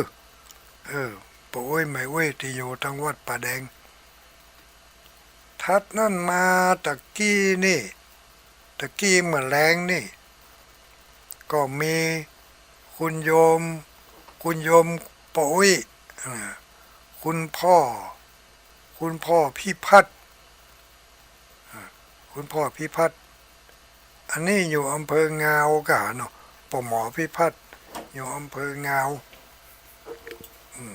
อำเภอเดียวกันถึงแม่อุ้ยอาลีพันธ์เนี่ยแต่อาจจะคนละหมู่บ้านป่อหมอพิพัฒน์เป็นได้หอมปัจจัยเป็นกากันเทศกันธรรมเมื่อคืนวันนี้จำนวนต่อได้นะห้อมว่าเนาะป่อหมอเนาะเป็นโอนสตางค์เข้ามาเป็นกากันเทศกันธรรมแล้วจะอุทิศส่วนบุญส่วนกุศลนี่ไปให้แม่จันฟองอนุมัติหรอก็ขอบุญกุศลได้ไปหอบไปถึงแม่จันฟองอนุมัติให้ได้รับปัตตาอนุโมทนาเนอะเท่าถ้าจะได้ครับแต่เว้ยพอจะได้เพราะว่าคลื่นความถี่นี่มันไปหลายตีนี่ไปกูจังหวัดภาคเหนือเนี่ยเผลอไปแถวต่างประเทศพูนะพอมันส่งสัญญาณไปส่งสัญญาณข้ามภูข้ามดอยข้ามฟ้าข้ามเมฆไปโอ้แม่นว่าท่านทั้งหลายเรานั่นจะไปอยู่ในภพใดภูมิใดถ้าจะได้ยินหมดเว้ยคลื่นความถี่นี่มันไปได้ทุกตีลูก แล้วก็รายอื่นๆที่ฝากมาก็มี ฝากเป็นปัจจัยมาบ่มีจื่อก็ขออนุโมทนาด้วยกันบุญกุศลให้หอมมาจะทุกปัจจัยทุกอย่างก็เอามาแจกจ่ายกับกาน้ำกาไฟกาอินเทอร์เน็ตนี่เดือนหนึ่งมันตกอยู่เท่าไหร่400ป่ายก็470ดูเหมือนอย่างเนี้ยอันนี้ก็พอดีว่ามีคุณนุจรีวงศาช่วยบริการให้ภาวนาไว้ขอถวายกาอินเทอร์เน็ตแล้วก็กาไฟกาไฟนี่แปลงพ่องเดือนหนึ่ง4-5 ปันบัต่ำกว่า3,500มีหันเดือน3,700ต่ำที่สุด3,700นี่นะเต่าตีได้ใจมาเนี่ย3,700นอนนั่งก็4,000-5,000เผลอบางเดือน5,000ไปอันนี้กาไฟก็เอามาช่วยกันเอามาช่วยกันเป็นกาน้ำกาไฟกาน้ำในบัดเสียงเพราะจะได้เพราะว่าพี่น้องเจ้าบ้านดงหลายหน้านี่บ้านดงหลายหน้าช่วยกันออกกาน้ำทั้งวัดก็สบายไปอย่าลืมเด้อยะถาอะหังตถาเอเตยะถาเอเตตถาอะหังนี่ไปปะกันที่วัดบรรพตสถิตตำบลพระบาทอำเภอเมืองจังหวัดลำปางเนอะวันที่27วันที่27นะวัดบรรพตสถิตตุลุงดอยก็จะพยายามที่จะไปให้ได้จะพยายามถ้าถึงวันนั้นมานี่เผื่ออันมาก็ถ้าจะยังแค้นก็เนาะมันเป็นบางเตือนะบางเตือก็ขำอยู่นี่เมื่อหลายวันบางเตือก็หายเซฟเหมือนกับมีอย่างสักอย่างนี่มันอย่างนั้นหรอกเนี่ยตัวถ้าอาจารย์มหาสมชาติว่าอย่างก็มันเป็นโรคสำออยใครเป็นก็เป็นบ่ใครเป็นก็ไม่เป็นสำออยแต่วันที่27นี่จะได้ก็เจ้ากรรมนายเวรก็ยั่งเห็นสักวันเนอะจะได้ไปยื้อไปใจตั้งแต่เมื่อใดล่ะที่บ่ได้ไปเนาะที่วัดบรรพตสถิตเอาไปตอนนั้นไปอย่างไปทอดพระป่าก็หาเนาะแล้ววันที่27นี่จะไปเทศธรรมไม่รู้นี่ถ้าอาจารย์พระมหานพดลเจ้าอาวาสวัดบรรพตสถิตเพิ่นบอกว่าขอนิมนต์ตุลุงไปเทศธรรมให้เพิ่นสักผูกก็จะฉลองศรัทธาเพิ่นเอ็นดูเพิ่นก็สนับสนุนกันการเทศธรรมมหาชาติเวสสันดรชาดกเปิ่นจัดไว้เป็นสามยกที่1วันที่27เดือนกรกฎาคมนี่วันอาทิตย์หน้านี่ก็ผู้วันเฮือนี่ก็เนาะที่จะถึงเนี่ยจะมีพระนักจัดรายการหลายรูปหลายตนเนอะที่จะไปเทศน้ำเทศธรรมมีไผ่พ่องปลาล่ำปลาเรือญาติโยมทั้งหลายปากันไปพอเอาคนเดียวเนอะตุลุงก็แปลงหูปไปหั่นแผ่นหนึ่ง เอาไปเอาไปเอาไปเอาไปเปียกกันว่าทุกเจ้าตนใดที่เพิ่นจะเทศทำมาหยังอีนะก็มีหลายตนหลายองค์อยู่ปากันไปพอแล้วก็จะได้ยินถึงเสียงได้หันถึงรูปได้หู้ถึงลีลาท่าทางเนาะวันที่27เดือนกรกฎาคมเริ่มต้นยกที่หนึ่งตั้งแต่เวลา9 โมงเป็นต้นไปมีพระเดชพระคุณหลวงปู่ตุ้ยอุดมศิริทัศน์ท่านพระครูอุดมศิริทัศน์วัดศรีภูมิมาตาส้มปอยเป็นจะเทศเป็นกันแรกกันเริ่มต้นทัดมาก็จะเป็นท่านพระครูอะไรอย่างนะท่านพระครูสังฆรักษ์อำเภอดอยสะเก็ดทัดมาก็ท่านพระครูชลทานพิทักษ์อำเภอดอยสะเก็ดทัดมาก็ท่านพระครูปฏิภาณธรรมทินอำเภอเวียงปะเป้าทัดมาก็ใครจำมาได้แล้วไม่ได้เอาตัวหย่ามาตัวนี้จะเปิดคอมก็เปิดมาได้ละมันกระด้างอยู่นี่เกินเดินยังก็ไม่ยะไปไหนก็ไม่ไปดีนะที่เสียงมันยังพดไปหาญาติโยมอยู่เนาะพดไปพูดอยู่กะญาติโยมจะแจ้งมาก็แจ้งมันได้แล้วมาหับโทรศัพท์มาหับเตือ9:40ไปเวลานี้เนาะหับไอ้กำนี้ก็มาหับมันก็จะน้อยน้อยใจละมั้งเนาะ0932722499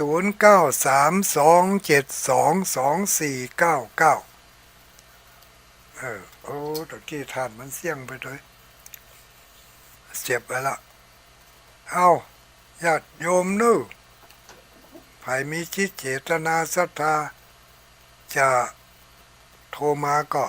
0932722499เอาละเปิดสายละถึง20 นาทีเฮาก็จะได้ล่ำลากันตอนนี้รับสายใหญ่ดีจากอุบาสกอุบาสิกาจากพระสงฆ์องค์สังฆเจ้า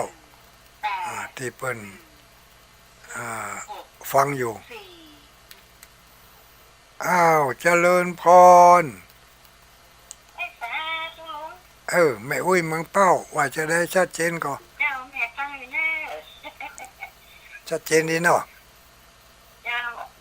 เก็มท่ารับฝนเนอะได้ยินเขาว่าเขามันออกลุ้นหู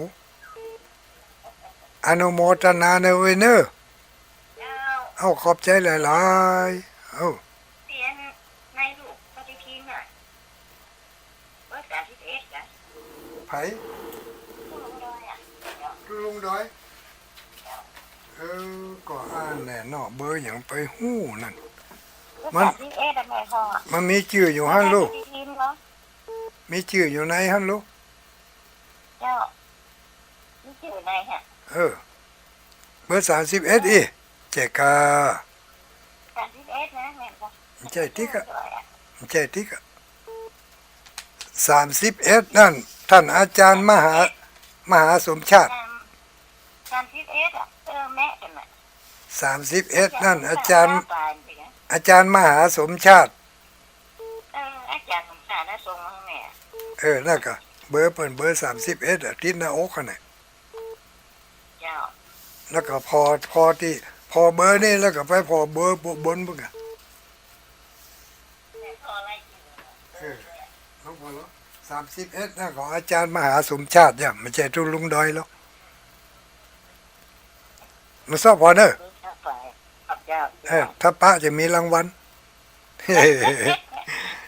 อานุโมทนาสาธุเดี๋ยวสาธุอนุโมทนา8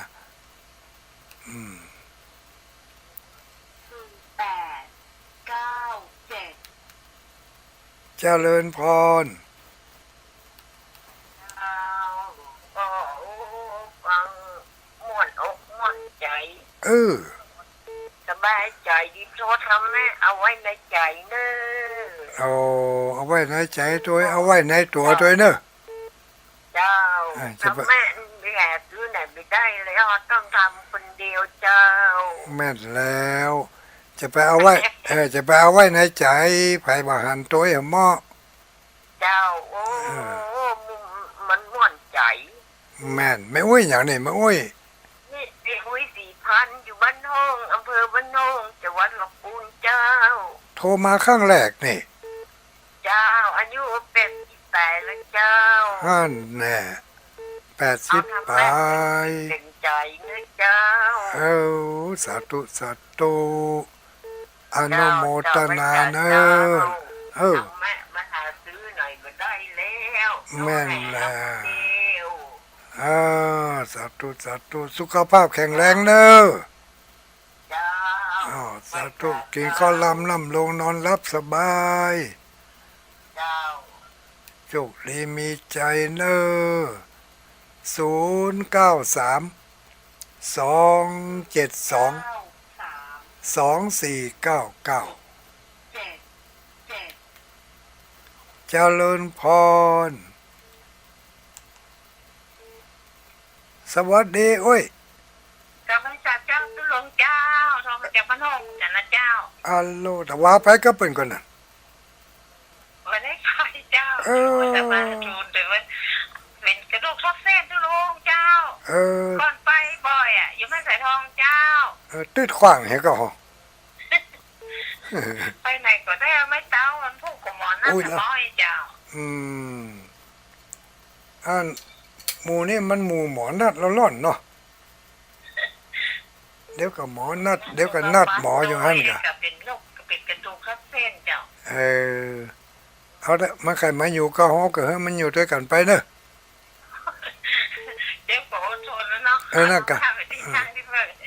ยวจะลงอยู่เบอร์บัญชีนี่เบอร์21นะแต่ไม่ใช่วะแม่นะจ้าไหว้ทุกวันเนี่ยเด็กพอก่อนต้าเถอะวันละ21แม่นกะอันไทยจะแม่นนะเนาะขนาดชัดเจนดีเจ้าอนุโมทนาลีโอมเนี่ยนะเจ้าอันห้อยต้องสร้างบ่ดีเลยกะเจ้า99.50กันฮะชัดเจนดีเจ้าขอบคุณอนุโมทนาสาธุรับดีฝันดีโชคดีมีใจกินข้าวลำน้ำลง0932722499วันนี้บ่ได้ตอบไลน์เนอะเจริญพรให้สาหลวงพ่อเจ้าคือลูกทางใดมานั่นให้สลัดแก่ซ่อนเจ้าไหว้สาหลวงพ่อเจ้ามันต้องเป็นใจซ่อนเนาะฟังคนครูองค์เจ้าวัดขึ้นได้ฟังนี่หม่นใจเจ้ามันยังก็เฮากี่ข้มได้กินน้ำนี่เนาะเจ้ายาวๆแว่จะรับก็รับไปถึงนั่นถึงนี่เนาะฟังคนครูองค์ครูขึ้นน่ะดีเป็นกู้เป็นคิมแก้ง่อมแก้เหงาได้คติเตือนใจไปด้วยพ่องแต่พ่องเล่นพ่องอนุโมทนาสาธุสาธุจ้าเตรียมรับน้ำฝนเนอะเมื่อกี้วันละวันที่22นะเขาว่านะแต่บ่ฮู้นี่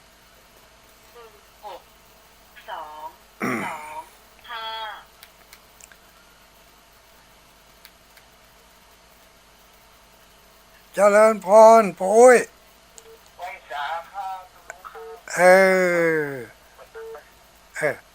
โป้ยระวังน้ำเนอะเนอะ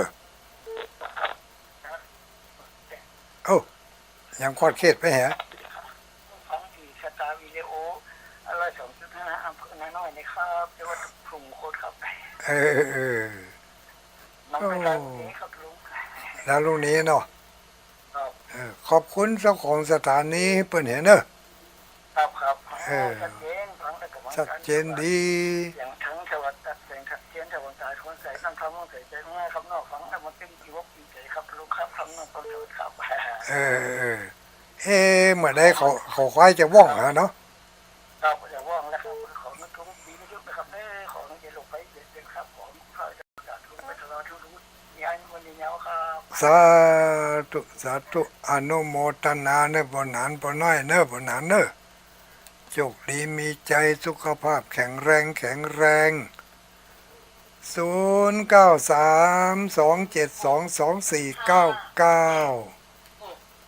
4 4 7 เจริญพร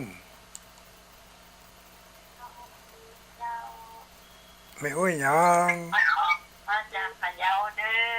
อ มาจากพะเยาเด้อ ชื่อจอมเด้อ อัลโลนี่ไผจ้านี่ฮะ ฮะ ไผจ้า จอมเจ้า จอม อยู่บ้านแม่ปื้มเด้อ ไม่อุ้ยจอมตองอีกอะ ตอม อ๋อตอมตอม โชว์ตอม ตอมต้อม เจ้า นั่นก็ชื่ออื่นบ่เลิกบ่เถยยังบ่ใส่นี่ยังมาอาศัยชื่อยาก อันนี้ชื่อของนักร้องเปิดมาจัดรายการคนนกปูนส่งมาสถานีแล้วเปิดใส่ให้เขาใส่ให้ อัลโลแสดงว่าไปเป็นแฟนคลับนักร้องกันนั่น นั่นน่ะนอนอันนี้เป็นกูวันจันทร์นั่นเด้อ ไม่อุ้ยตอมต้อม เจ้า โทรมาครั้งแรก อันนั้นกับแม่บ่หาแล้วเอาเบอร์ไป เออมาเอาดิไม่อุ้ยตอมต้อมนี่กะ มาเอานี่แล้ว แล้วยังกำลังโทรมาเมื่อเดียวนี่ กำลังโทรมาไปแล้วครั้งแล้วครั้งแรกมันน่ะเมื่อน่ะ เมื่อปีมนก็เหอพุ่นเนาะ เมื่อน่ะ อันนี้ครั้งที่สองเด้อ นั่นกะพอลืมไปชื่อไปหาละ ชื่นใจเด้อได้ฟังแล้วยอมรับแล้ว ขอบคุณขอบใจ เจ้า สุขภาพแข็งแรงเด้อ เจ้า กี่ข้าวลำน้ำลงอายุมันยืนยาวสาธุสาธุ0932722499เจริญพร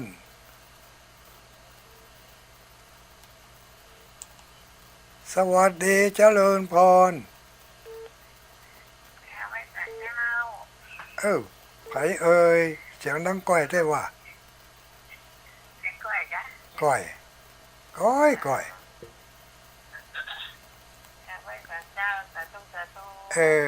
ลูกที่ไหนมาไม่โว้ยฟังเถอะนี้หน่อย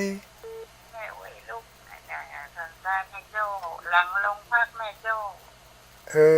หลังลุงพักไม่จุวันนั้นได้มาแอวที่วัดม่อนจมพอนี่ก็ ไม่ได้ไปเจ้าตั้งนี้มันแบบคู่ไปวันนั้นหันหมูไม่โจมากันรถตู้ มันหมู่บ้านแม่โจ้นะมันบ่มีใครอ่ะ ไม่โจกาอันนี้ไปเห็นเจ้า กี่ข้อลำน้ำลงดีเนาะ เจ้า สุขภาพแข็งแรงอยู่ โอ้อายุนักแล้วมันไปไหนยาก แม่นกี่ขวบปีนี่ ไปคนเดียวก็เขาก็มือไป ไปได้ยังได้ไปลึงเนอะ เรื่องไปได้ในเดือนลึงได้เดี๋ยวละอ่อนจะไม่แซ่แทบนะแต่ก่อนเขาไม่แซ่แทบเขาลูก อายุนักแล้วมันไปไหนลำบากเนาะ กี่ขวบ ไปแต่ตรงๆอย่างนั้นเองมาเดี๋ยวนี้กี่ขวบ 80 กว่าขวบแล้ว 80 กว่ามาเป็นอย่างนะเจ้าเดินไปไหนได้อยู่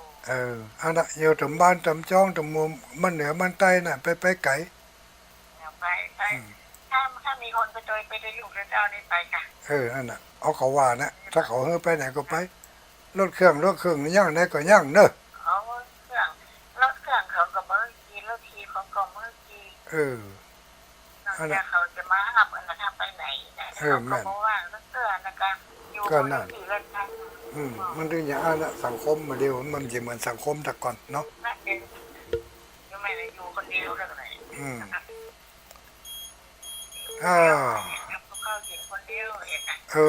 นั่นแม่นแล้วยังเปิดตัวเองได้อยู่บุญก้ามบุญจูอยู่สาธุอนุโมทนาขอให้สุขภาพแข็งแรงเหลือเวลาอีก2 นาทีถ้าเพิ่นตัดไปก่อนก็แล้วฮะเนอะ0932722499อันนี้ใครเอ่ย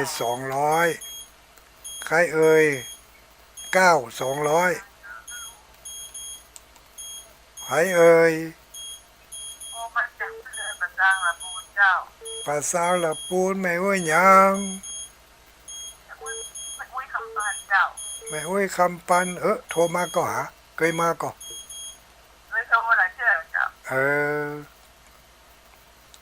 ฝนทำท่าตกพองก็อย่างเดียวกันขึ้นมาได้เนาะมันพวกมันเขาว่านะแต่บ่ฮู้เนอะฮ้อนบวมแม่ฮ้อนอย่างมันฮ้อนให้คนดู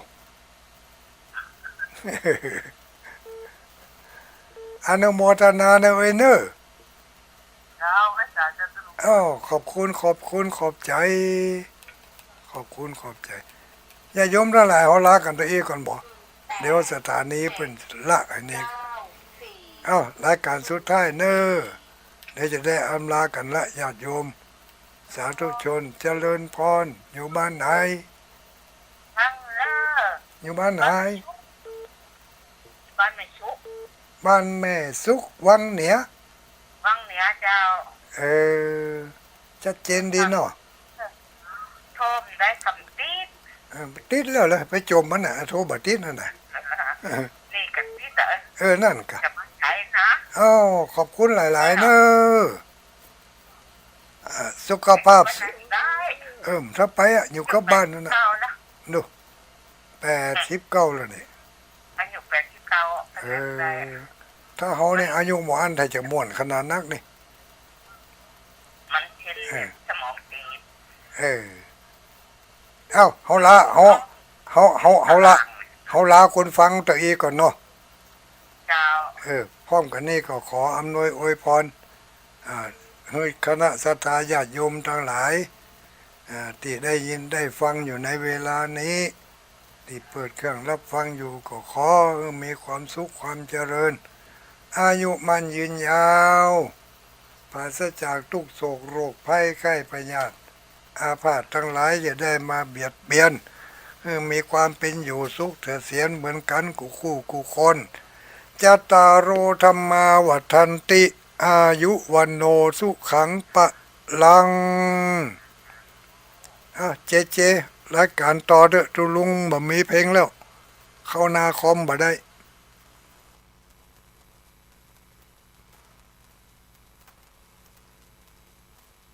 ตกจากที่สูงเรียก1669กระดูกหักเรียก1669บาดเจ็บ